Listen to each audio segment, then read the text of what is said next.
बच्चे माँ बाप की बात नहीं मानते। 4 दिन की चकाचौंध दुनिया क्या दिखी, वो अपना धर्म तक बदल देते हैं।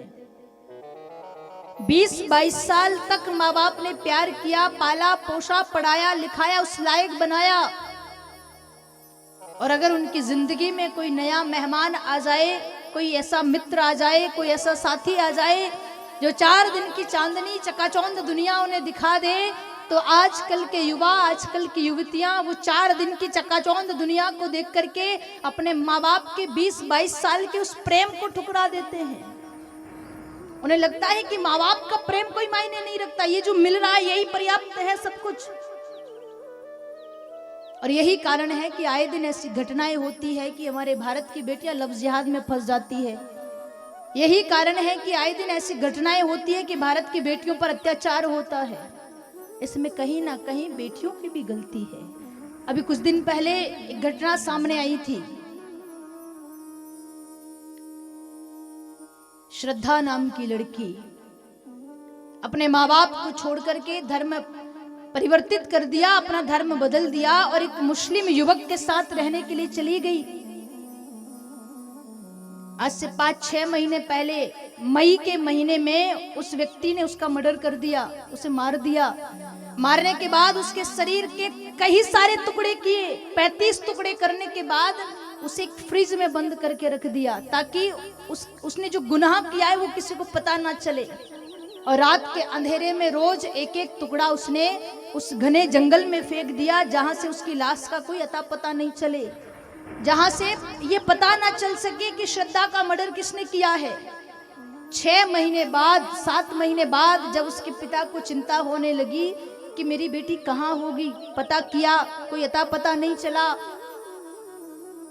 उसके दोस्तों से पता किया, उस लड़के को बुलाया गया। जब बयान लिया तो पहला शब्द था कि वो मई के महीने में घर छोड़ करके चली गई। जब उसे प्रशासन ने अपने गिरफ्त में लिया, उससे पूछा गया, तब उसने हाँ करी कि आज से 6 महीने पहले मैंने श्रद्धा के 35 टुकड़े कर दिए थे। जो माँ बाप की बात ना माने अक्सर उन्हीं के टुकड़े हुआ करते हैं। निवेदन करूं, अगर कोई आपको धर्म परिवर्तन करने के लिए कहे, अगर कोई आपको लव जिहाद जैसी घटनाओं में फंसाना चाहे, तो आप सावधान रहिएगा, सतर्क रहिएगा। ऐसे कई हमारे धर्म को खंडित करने के लिए उन लोगों ने कई ऐसी ग्रोह बना रखी है जो जगह जगह से भारतीय धर्म को खंडित करना चाहते हैं, भारतीय धर्म को, भारतीय शक्ति को तोड़ना चाहते हैं। बार बार हम व्यासपीठ से भी एक ही निवेदन करते हैं, मर जाना मिट जाना, पर किसी दूसरे मुल्क वाले पर कभी भरोसा मत करना। महाराणा प्रताप ने एक बात कही थी मरते मरते, उन्होंने कहा था कि अपना पूरा हाथ एक तेल के भरे डब्बे में डालना, और जब पूरे हाथ में तेल लग जाए, तेल से हाथ लथपथ हो जाए, तो उस हाथ को एक तिल के बोरे में डालना, और जब हाथ बाहर निकले तो देखना कि हाथ में कितने तिल लगे हैं। और हाथ में जितने तिल नजर आए, अगर दूसरे मुल्क वाला व्यक्ति एक एक तिल के बराबर, एक एक तिल का नाम लेकर यदि आपको सौगंध दिलाई कि मैं आपका साथ दूंगा, तो अभी किसी दूसरे मुल्क का भरोसा कभी नहीं करना चाहिए।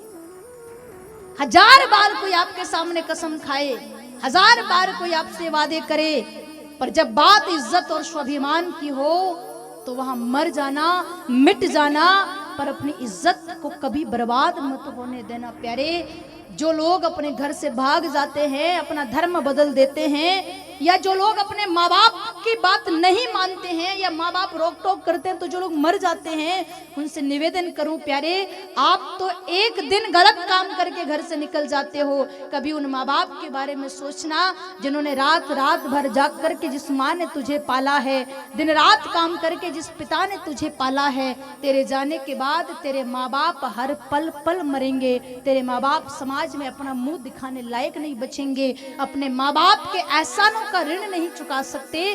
कोई बात नहीं, कम से कम अपने माँ बाप के स्वाभिमान को तो जिंदा रखिए, अपने माँ बाप के मान सम्मान को, अपने पिता की पगड़ी और माँ के आंचल की तो लाज रखिए। स्वाभिमान के साथ हम जिए। हमें याद रहे हमेशा हम उस देश के वासी हैं जहां इंसान तो क्या पत्थरों की भी पूजा होती है। हम अपने धर्म को कभी ना छोड़ें, हम किसी के बहकावे में कभी ना आए, हम सतर्क रह करके हरि भक्ति में लग करके अपना जीवन व्यतीत